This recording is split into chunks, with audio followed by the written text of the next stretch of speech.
Então, a gente vai falar agora sobre ventilação mecânica, né? Os modos considerados assisto-controlados. Meu nome é Yasmin, eu sou fisioterapeuta, sou especialista em terapia intensiva, trabalho no Hospital do Subúrbio, no Hospital da Cidade, onde eu também sou preceptora da residência. E a gente vai falar um pouquinho sobre ventilação mecânica, tá? Então, o primeiro passo é a gente entender o que é a ventilação mecânica em si, que nada mais é que a substituição total ou parcial da respiração espontânea. Então, é aquele momento em que a gente começa a controlar, a ajustar a respiração conforme o que a gente acredita que o paciente precisa. Então, a gente vai configurar a inspiração e a expiração com o que o paciente precisa, conforme as necessidades dele. Ela é uma atividade inter e multidisciplinar e o objetivo comum é o paciente, não o ventilador em si, tá? Então, a gente quer ajudar o paciente. Então, a gente ajusta o ventilador ao paciente e não o paciente à máquina, certo? Então, houve uma evolução, né, desde o primeiro momento até hoje, de ventilação mecânica em relação aos ventiladores. Então, em 1928, foi quando foi criado o primeiro ventilador por pressão negativa, que era o pulmão de aço. Em seguida, a gente teve uma evolução para os ventiladores com pressão positiva e um marco importante foi a criação do BIRD Mark VII em 1951, mas era um ventilador mecânico propriamente dito, em que a gente não tinha muito o que ajustar, vamos dizer assim. E aí, em 1980, foi quando foram criados os primeiros ventiladores microprocessados, né? E aí, só em 2000 é que a gente começa a ter monitorização ventilatória. E aqui nessa imagem a gente pode ver, né, que esse verdinho aqui é o BIRD Mark VII, onde a gente vê que ele tem aqui ajuste do fluxo inspiratório, basicamente um botão de ligar e desligar, um lugar onde a gente conseguia ligar a rede de oxigênio, um manômetro mostrando quanto de pressão estava sendo ofertada, mas completamente diferente do que a gente vê hoje, né? Que é como esse ventilador da Drag aqui, que é o Savina, que você tem monitorização gráfica, ele te dá até estatísticas sobre o que está acontecendo com o paciente, enfim. Muita evolução tecnológica de lá para cá, né? Esse aqui é o pulmão de aço, que era por pressão negativa. E aí, a gente também precisa entender que a ventilação mecânica em si, ela pode ser invasiva ou não invasiva. O que vai definir o perfil da ventilação mecânica é a interface que a gente está utilizando. Então, se eu estou utilizando uma interface como uma máscara, eu estou fazendo uma VNI, que é uma ventilação não invasiva. Mas quando eu utilizo interfaces como tubo orotraqueal, traqueostomia, isso é uma ventilação invasiva. Então, a interface vai determinar qual é o tipo de ventilação mecânica que eu estou ofertando. Existem as indicações, né, sobre o uso da ventilação mecânica, eu trouxe aqui algumas delas, que é proteção das vias aéreas, correção de obstrução de vias aéreas superiores, em caso de parada cardiorrespiratória, em casos de insuficiência respiratória, hipoventilação e apneia, em casos de falência da mecânica do aparelho respiratório, e com muito cuidado, com muito parênteses, facilitação da higiene brônquica. Tá? Isso aí é casos mais extremos. Mas essas seriam as indicações mais corriqueiras, vamos dizer assim, né? E a gente entra numa questão importante que é, para eu entender o que é ventilação mecânica, eu preciso entender essas 4 variáveis, o que é fluxo, o que é volume, o que é pressão e o que é tempo. Tá? Se eu conheço essas 4 variáveis, eu consigo ventilar qualquer paciente. Então, fluxo vem ser velocidade. Então, a gente lembra, por exemplo, do trânsito. Aí diz assim, o fluxo hoje na paralela está intenso. ou seja, tem muitos carros passando na mesma via. Então, há uma obstrução, vamos dizer assim, né, do fluxo. Ou o fluxo está livre, né, tem pouco carro, então a via tá mais livre, você consegue passar com mais facilidade. Então, o fluxo tem a ver com velocidade. Então, é a velocidade com que o ar passa, vamos dizer assim. Tá? Pressão. O que é pressão? Pressão é força sobre área, quando a gente para pensar em física. Então, toda vez que eu aplico uma força em uma determinada área, eu acabo exercendo uma pressão nessa área. Então, quando eu respiro, que eu aplico aquele volume de ar no meu pulmão, eu estou exercendo uma força, que é a aplicação do ar em uma determinada área, que é o pulmão. Né? Então, eu acabo gerando uma pressão. E tudo isso ocorre em um tempo, e tempo é tempo. Então, eu tenho um determinado tempo e um determinado fluxo. Então, se eu tenho um tempo mais curto, meu fluxo é mais rápido. Se eu tenho um tempo mais lento, ou se eu tenho um tempo maior, eu tenho um fluxo mais lento. Então, é assim que a gente faz o raciocínio da ventilação mecânica. Eu tenho um determinado volume de ar, porque volume é quantidade.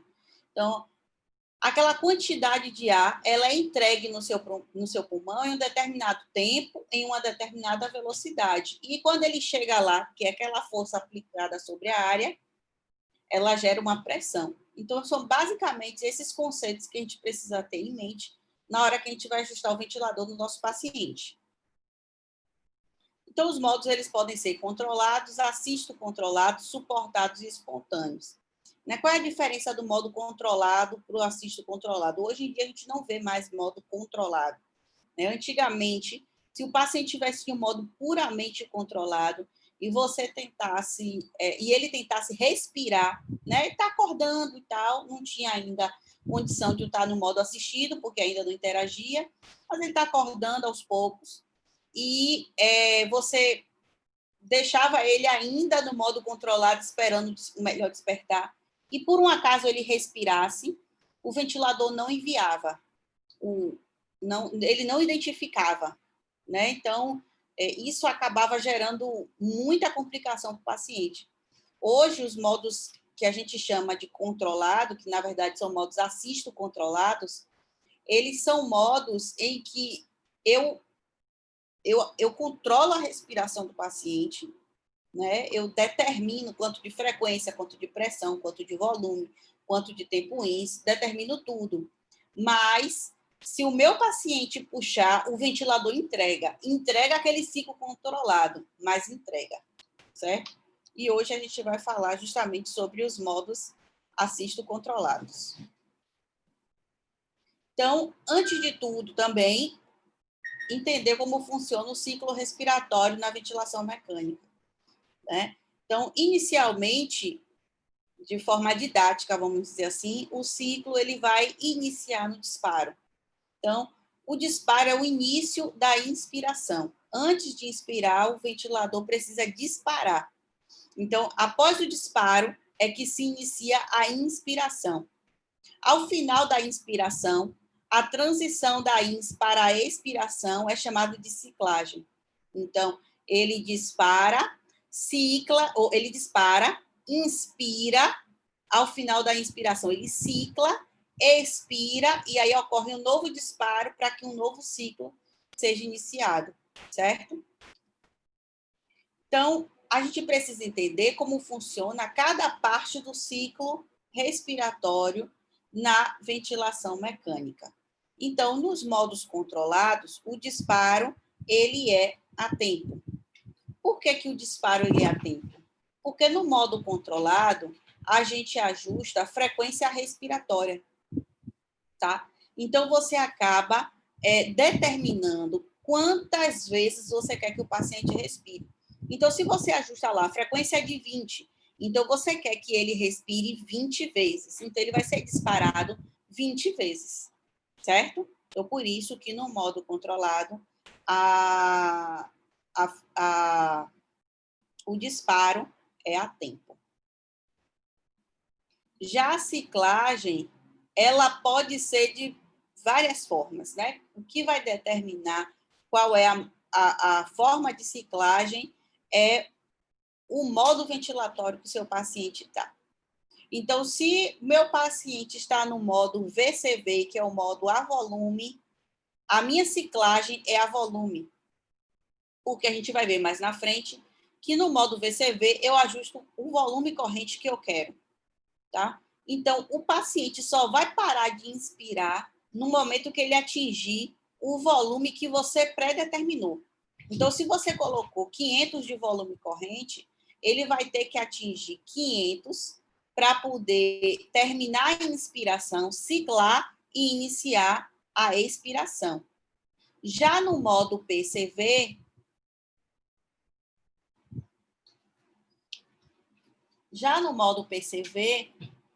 o ventilador vai ciclar a tempo.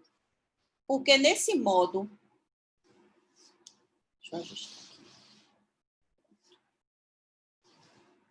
Porque nesse modo PCV, a gente ajusta tempo inspiratório.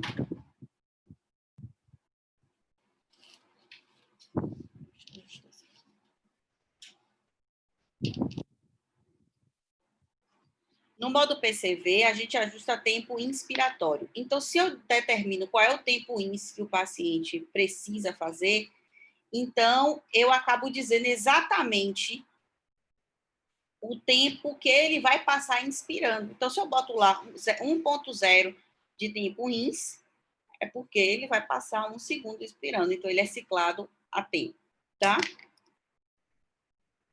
Então, a gente tem aqui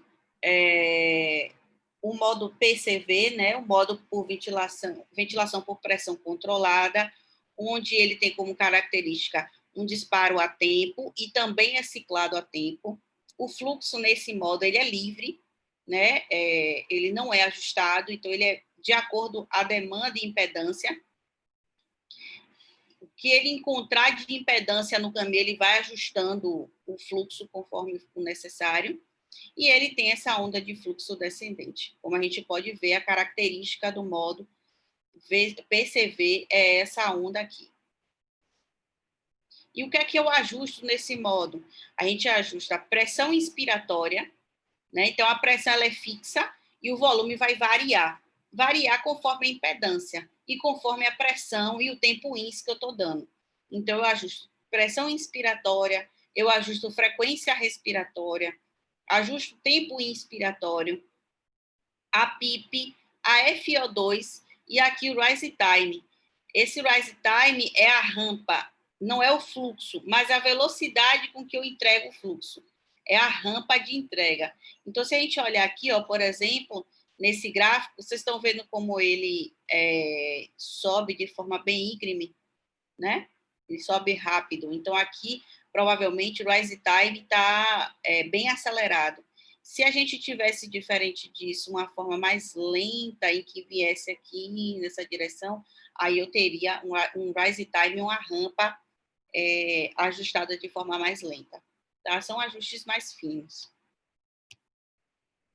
Aqui no modo VCV, é um modo a volume controlado, então ele é disparado a tempo, ciclado a volume, né? E nesse modo a característica é que o fluxo ele é controlado e por isso que ele tem essa onda quadrada, tá? É uma característica importante para a gente medir mecânica do paciente.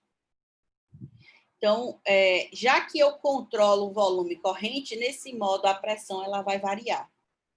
E aí aqui eu tenho as variáveis que a gente ajusta no modo VCV. Eu ajusto o volume corrente, eu ajusto frequência respiratória, eu ajusto o fluxo, a PIP, a FO2 e, se eu for fazer mecânica do paciente, o tempo de pausa.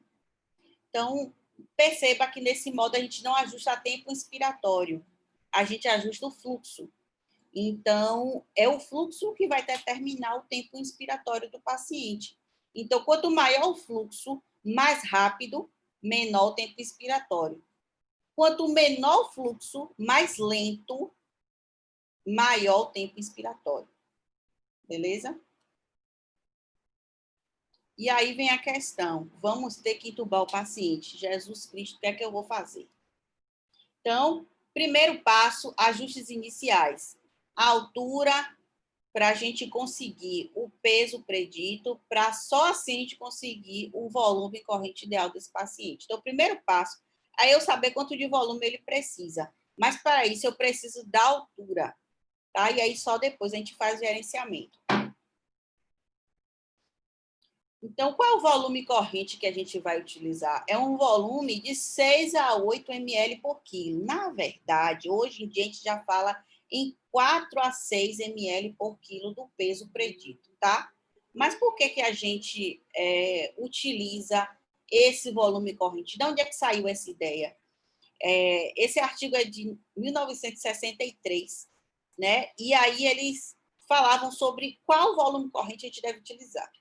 Basicamente, ele diz o seguinte, que a gente tem que utilizar volume corrente acima de 10 ml por quilo, porque quando a gente utiliza um volume mais baixo do que esse, há uma alta incidência de atelectasia nos pacientes ventilados com volume corrente mais baixo. E aí, por muito tempo, se utilizou volumes correntes mais elevados, né, de 10, de 12 ml por quilo. Só que aí, em 1998, o grupo do professor Amato lançou esse artigo. Geralmente, os artigos de ventilação mecânica, eles são todos mais voltados para o tratamento da síndrome do desconforto respiratório agudo, né? Então, esse também não foi diferente. Então, era o efeito da estratégia de ventilação protetora na mortalidade desse perfil de pacientes, né? E a estratégia protetora era um volume corrente de 6 ml por quilo. E aí ele, né, aqui só o quadro comparando e mostrando como a ventilação protetora foi eficiente nessa questão da mortalidade, né? O grupo intervenção, que tinha uma ventilação por 6 ml por quilo, ele teve a mortalidade de 38%.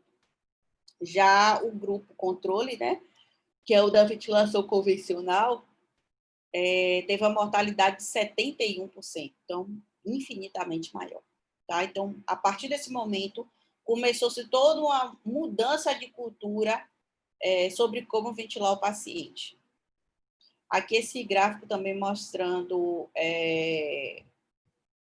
como evoluiu a mortalidade dos pacientes, né? A protetora contra a convencional durante os dias e como o modo convencional, os pacientes acabaram indo mais a óbito.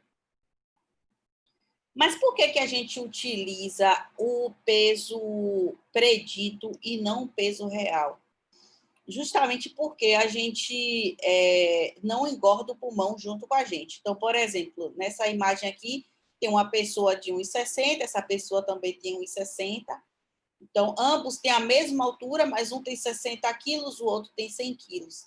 Então, olha a diferença de volume corrente. A gente praticamente dobrou o volume corrente, né? Então, por conta do peso, mas é exatamente a mesma estatura. Tá? Então, por esse motivo, a gente não utiliza o peso real do paciente. A gente acaba utilizando que a gente pode subestimar ou superestimar demais. Né? Então, a gente acaba utilizando a fórmula de acordo com a altura. E a fórmula que a gente utiliza hoje é que a gente tirou do ArdsNet. Esse artigo foi do ano de 2000. Ele também utilizou essa estratégia, né? Ele queria comparar também volume corrente baixo com o volume corrente tradicional nos pacientes com a síndrome do desconforto respiratório agudo. E aí ele utilizou essa estratégia de ventilação com 6 ml por quilo, limitando a pressão de platô. E eles encontraram também, né, que o grupo controle teve muito mais mortalidade que o grupo intervenção e tal. Mas o fato interessante é que a gente tirou a equação, que eu vou trazer mais na frente, desse artigo. Esse outro artigo aqui também é do grupo do professor Amato. Foi mais uma novidade, vamos dizer assim, mas que não é tão novidade mais, é de 2015, onde ele trouxe os conceitos de delta de pressão, da driving pressure. né? Então, até então, a gente já sabia que o volume corrente alto demais era deletério, que pressões também elevadas são deletérias. Mas esse artigo, em 2015, causou um reboliço grande aí, porque ele trouxe a questão do delta de pressão. E aí, aqui nesses gráficos que ele trouxe, né, ele não fez um ensaio clínico randomizado, isso aqui foi uma análise de bases de dados. E aí ele mostrou que se eu mantenho um delta de pressão, eu não tenho tanta mortalidade como quando eu aumento pressões. Então, percebam, nesse primeiro trabalho aqui, a PIB foi a mesma, né? E o que variou foi o delta de pressão. Então, quanto menor o delta de pressão, menor a mortalidade. Quanto maior o delta de pressão, maior a mortalidade, certo? Nesse outro aqui, eu tenho também a PIB variando e o delta de pressão variando junto, tá? E aí eu tenho aqui a mesma coisa. Quanto menor o delta de pressão, menor a mortalidade. Ó, conforme o delta de pressão vai abrindo, eu tenho um incremento da mortalidade.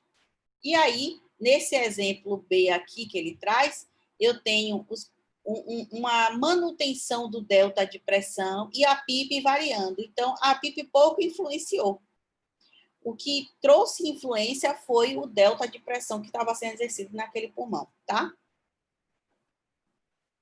Então, a gente precisa entender que a ventilação mecânica, ela, ao mesmo tempo que salva vidas, ela piora o prognóstico. Então, por isso que a gente vem buscar, tenho que usar um volume baixo, tenho que pensar no delta de pressão que eu estou ofertando, tenho que utilizar pressões mais baixas, tenho que proteger o meu paciente, porque apesar dele precisar da ventilação mecânica, essa ventilação mecânica pode piorar o prognóstico dele. Então, a gente tem que usar com muita cautela.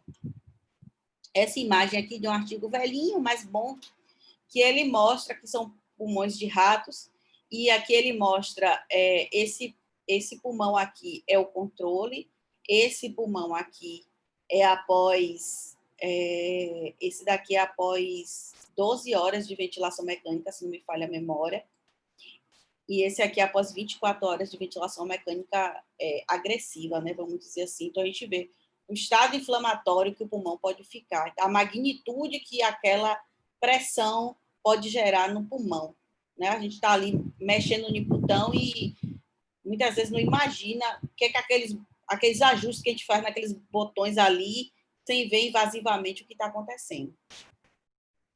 Então, ela por si só já é prejudicial, por isso que essas estratégias que visam não prejudicar ainda mais o quadro e possa melhorar o desfecho clínico final dos pacientes vêm sendo bastante estudadas. Então, a gente vê que nessa linha de evolução de ventilação mecânica, o objetivo é sempre proteger. E toda vez que a gente protege, a gente tem um resultado um pouco melhor. Mas o que é que eu devo esperar, né? Eu devo esperar no modo VCV e que meu paciente não ultrapasse o limite máximo de pressão de pico. Por quê? Nesse modo, eu ajusto o volume corrente, eu não determino pressão, né? Então, esse volume vai chegar lá no pulmão, a depender da impedância que ele encontrar, né, no sistema, ele vai gerar um volume corrente. Mas, lembrando que força sobre área é pressão, então ele vai gerar uma pressão. Aquele volume que você ajustou vai gerar uma pressão. E quanto é essa pressão? Será que eu posso deixar entrar qualquer pressão? Então, não é assim, né? A gente sabe que pressão alta demais é deletéria, então a gente tem que ficar ligado nesse sentido. Então, eu não posso ultrapassar esse limite máximo de pressão de pico. E eu também não quero uma pressão de platô muito elevada, porque esse delta de pressão que a gente viu, da driving pressure, ele é platô menos a PIP. Então, se eu sei que driving pressure é platô menos a PIP, e que meu driving pressure não pode estar abaixo de 15, acima de 15, então eu preciso ter uma pressão de platô que não seja também tão elevada assim, certo? No modo PCV, o que eu espero é que meu paciente mantenha um volume corrente adequado. Adequado significa nem muito alto, nem muito baixo, tá? Então, muito baixo também é ruim para ele precisa ter o volume correto para ele sobreviver. Mas eu também não posso deixar ele ventilando com volume alto demais, porque isso é deletério, a gente já viu, aumenta muito a mortalidade, eu preciso dar uma segurada nesse sentido e controlar bem o volume do meu paciente. Então, eu trouxe aqui, né, um exemplo de como a gente vai ajustar o paciente no modo controlado, eu trouxe o modo PCV. Nesse modo PCV, a gente ajusta a pressão inspiratória. Mas qual é a pressão que eu coloco? 7, 20, 30? Eu vou colocar a pressão que gere o volume corrente ideal para o meu paciente. Então, vamos supor, está lá no modo PCV. Não sei direito ainda, acabou de entubar, não sei o que, medir a altura, coloquei na fórmula.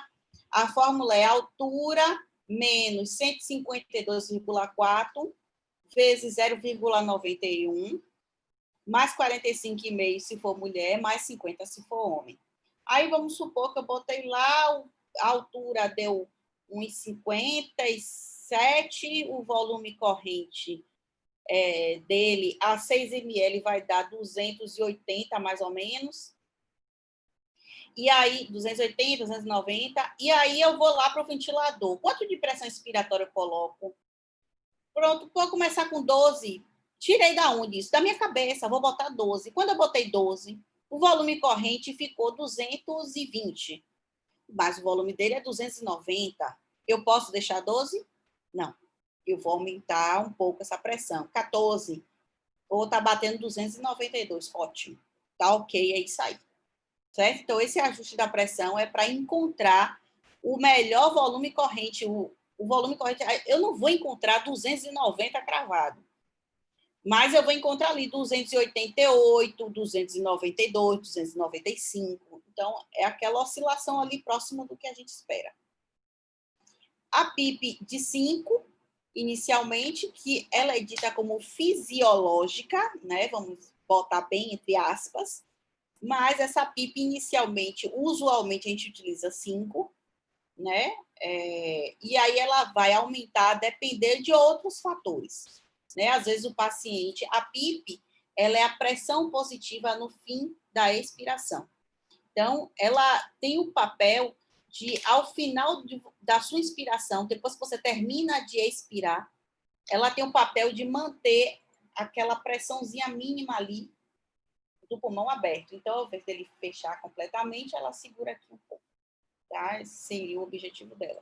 Então, às vezes, quando o paciente tem alguma alteração de oxigenação, a gente aumenta a PIP para deixar esse pulmão mais armado. Então, se a PIP é aqui, 5, ele inspira e volta para 5. Mas se eu boto uma PIP de 10, ele já fica aqui. Então, ele inspira e volta para 10. Certo? É assim que funciona. A gente vai ajustar o tempo inspiratório. Esse tempo inspiratório, usualmente, é de 0,8 a 1,2. Tá? E a gente pode também precisar de tempos inspiratórios mais baixos ou mais altos, a depender de alguma condição patológica em si. Mas, basicamente, é um tempo de 0,8 a 1,2. E a frequência de 12 a 20, que a gente vai ajustar conforme a gente... na verdade, a frequência e o tempo INS, eles são ajustados em conjunto, né?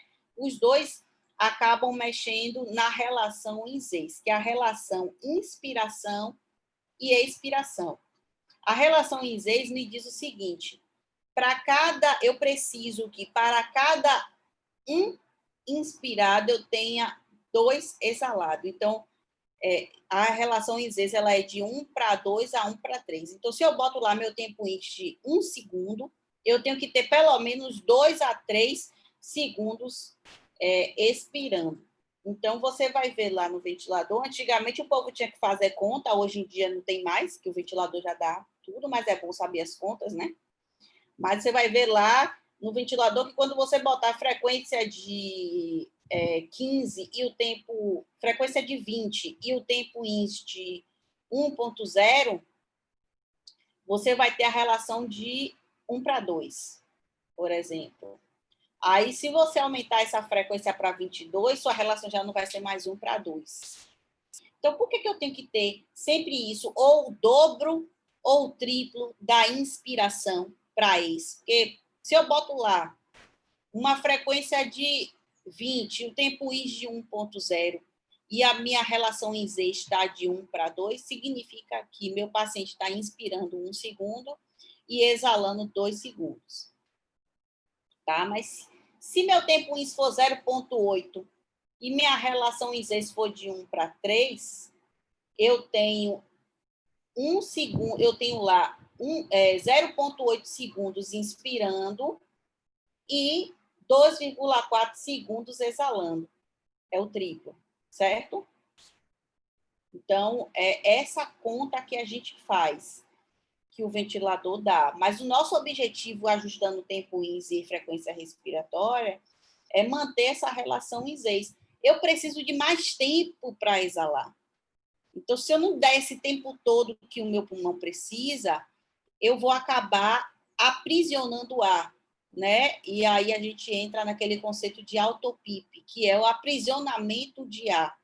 Então, eu preciso de mais tempo para expirar do que para inspirar. Então, eu tenho sempre que ficar ligado nisso, tá bom?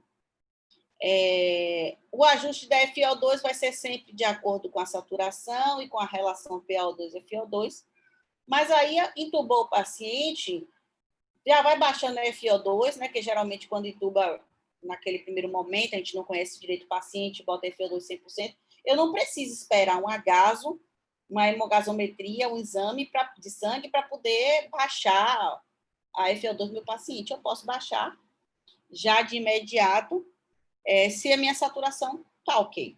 Então, o ajuste da fração inspirada de oxigênio, ela é de acordo com a saturação. E outra coisa importante são os alarmes, porque, na verdade, a gente fica muito próximo do paciente, né? Mas a gente tem outros pacientes para olhar, então a gente precisa de algo que nos chame quando o paciente precisar. E esse algo nos chamando quando o paciente precisa são os alarmes, né? Então, se meu paciente está em modo controlado a volume, o meu alarme vai ser mais voltado para a pressão, a minha atenção é voltada para a pressão, porque a pressão vai variar. Mas, se o meu paciente está em um modo controlado a pressão, meu alerta vai ser sobre o volume, porque ele que vai oscilar, ele que vai variar. Então, eu tenho que ficar ligada nisso, tá? Existem alarmes também associados à desconexão, quando, né, o ventilador percebe que o paciente foi desconectado pelo fluxo rápido de ar, enfim. E alarme de frequência elevada, né? Eu não estou falando aqui dos outros alarmes, como, por exemplo, de apneia, porque são modos controlados, né? E, independente de apneia ou não, o modo vai entregar o fluxo. Mas esse alarme de frequência elevada seria quando o paciente já tivesse interagido também, certo? Ele pode interagir no modo controlado, e se isso estiver acontecendo, ele tiver condições, é interessante que ele seja ajustado em um modo a pressão de suporte. E é isso. Obrigado, gente. Aqui meu endereço do Instagram, tá bom? Qualquer dúvida, pode mandar para lá que a gente responde. Obrigado pelo convite. Um beijo e até a próxima.